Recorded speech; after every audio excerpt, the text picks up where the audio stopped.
তোমার পালক বোন দিয়ে বাড়ি থেকে বের করে দিচ্ছ না কেন? কবে বের করে দিবা? আপু কোথায় যাবে? তাছাড়া মা একা থাকে তো। তোমার বোন তো এখন জব নেই, বেতন নেই, টাকাও নেই। এদিক দিয়ে মানুষ তো কানাঘুষা করছে। তোমার মাকে বলো তোমার বোনকে এই বাড়ি থেকে বের করে দিতে। আপুই তো বিয়ে করতে চাচ্ছে না। তোমার বোনের না সমস্যা আছে, চরিত্রের সমস্যা আছে।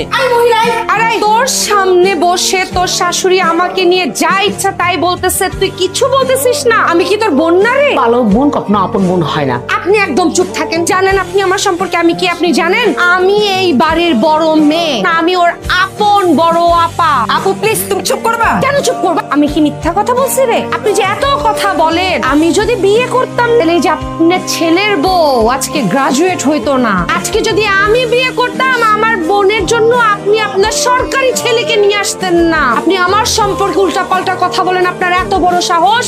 আপনি যদি নেক্সট টাইম আমার সম্পর্কে কোনো ধরনের বাজে কথা বলেন, আমি আপনার জিভ কেটে দিব বলে দিলাম। কি করে পারলি বড় বোন হয়ে ছোট বোনের এত বড় ক্ষতি করতে? আমি ক্ষতি করলাম আমার বোনের?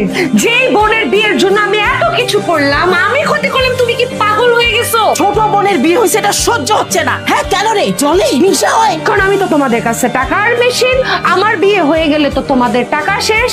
আজ পর্যন্ত একটা ছেলে নিয়ে আসছো আমার জন্য।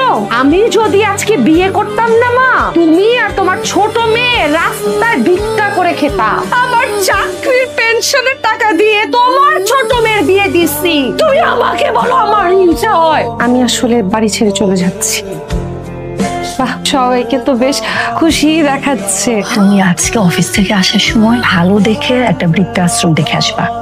বৃদ্ধাশ্রম কেন? আমার মাকে ওখানে রেখে আসবো। আমি চাই এ বাসায় শুধু তুমি আর আমি থাকবো, আর কেউ যেন না থাকে। আমার মাকেও আমার একদম সহ্য হয় না। ঠিক আছে, আমি তো সেটা চাই।